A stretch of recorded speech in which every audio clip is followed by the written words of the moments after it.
Bonjour à toutes et à tous, c'est Joséphile et aujourd'hui on se retrouve pour parler du DC Cinematic Universe. Le DC Cinematic Universe commença avec Man of Steel sorti en 2013 que je trouve bon.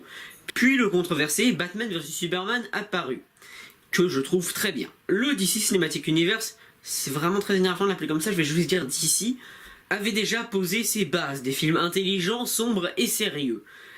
Puis arriva le très mauvais Suicide Squad. Ce film ne respecte absolument rien de tous les éléments que je viens de citer. Et c'est juste un mauvais film en soi. DC Comics a juste essayé de plagier Marvel, mais a très mal réussi.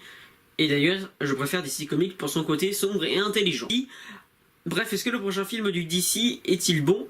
Oui, c'est parti pour Wonder Woman réalisé par Patty Jenkins.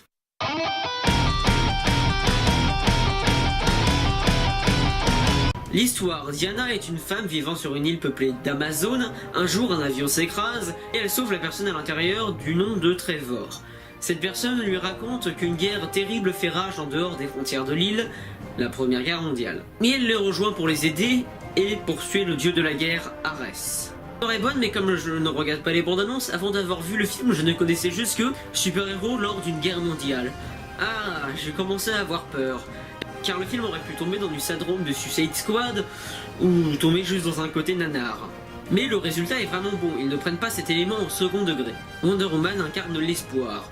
En parlant d'incarner, Gal Gadot est très bonne dans son rôle de Wonder Woman, j'ai toujours cru en son rôle. Et Chris Pine, son nom est très énervant à dire parce que ça me rappelle tout le temps Chris Pratt, et lui aussi bon dans son rôle et parfois est très beau. Enfin, un film de super-héroïne. Enfin, oui, il y avait eu Catwoman et Supergirl, mais je pense que c'est mieux de les oublier, ceux-là. Et le tout premier film de super-héroïne ou de super-héros tout simplement, réalisé par une femme. Le côté féministe est très bien réussi dans le film, contrairement à Pirates des Caraïbes 5, qui a un côté féministe très lourd. Là, le côté passe bien et n'est pas dérangeant une seule seconde, c'est même plutôt l'inverse. Le film se compose de 3 actes. Le premier, c'est déroulant sur l'île, qui est très bien rythmé et très bon. Puis, il y a le deuxième acte où elle va à Londres. Et le rythme se perd lors de la balade de Diana. Je peux comprendre que beaucoup de spectateurs a commencé à s'ennuyer avec ce deuxième acte. Mais ça va, il est regardable. Et le troisième qui reprend le rythme et qui redevient très bon.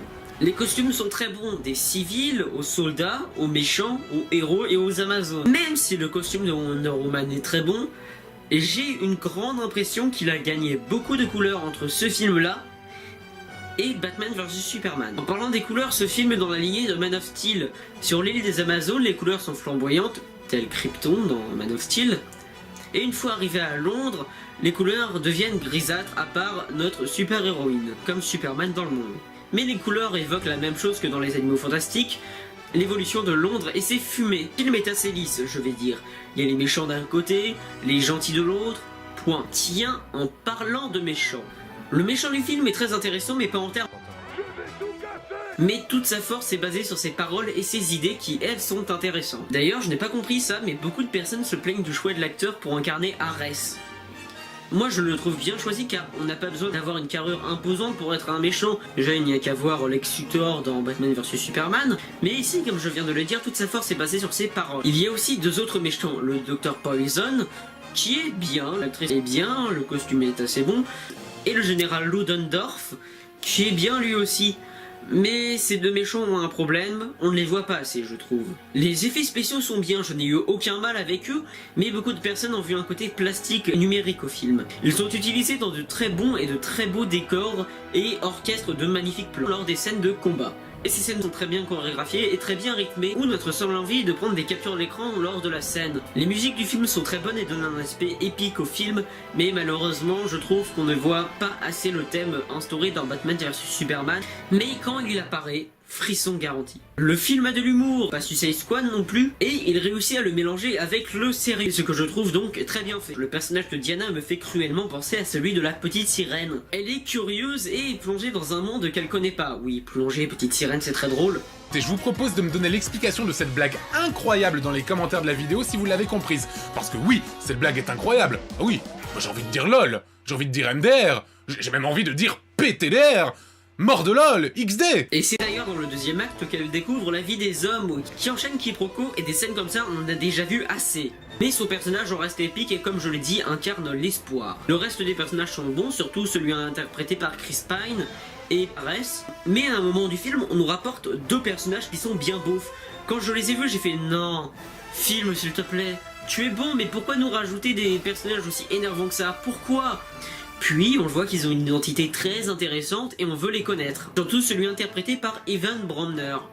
Mais soyons clairs, le film a quand même des défauts. Le deuxième acte est ennuyant. Il y a des personnages et des méchants qui ne sont pas assez exploités, comme celui de Eugène Bravrock. Et le film est, comme je l'ai dit, assez lisse. Ce qui me lui fait donner une note de 8,5 sur 10. Donc, allez le voir, je vous le conseille grandement. Si vous n'avez pas accroché à l'ambiance de Batman vs Superman parce que vous trouvez ça trop sombre, et de Suicide Squad parce que vous trouvez ça trop stupide, c'est un peu une fusion des deux, mais une très bonne fusion.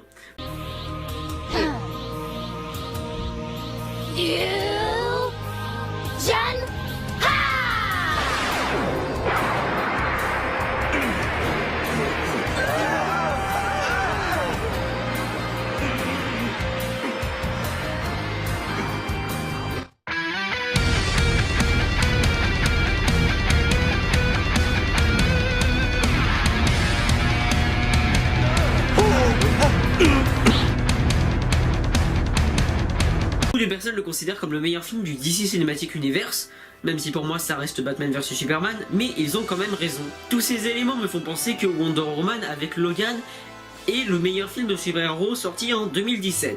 Enfin, pour l'instant. J'ai peur. J'espère que cette critique vous a plu, on se retrouve bientôt pour un épisode de Geek Wars. Alors si vous voulez savoir un peu où j'en suis, je vais faire une vidéo spéciale pour ça. Mais j'ai écrit le scénario, d'ailleurs Studio Biprod et moi on a dû le réécrire 3-4 fois. On a commencé à tourner, mais c'est absolument pas fini. J'espère quand même que vous apprécierez cet épisode de Geek Wars qui sera consacré à Logan et Split. Et donc je vous dis à bientôt pour de prochaines critiques.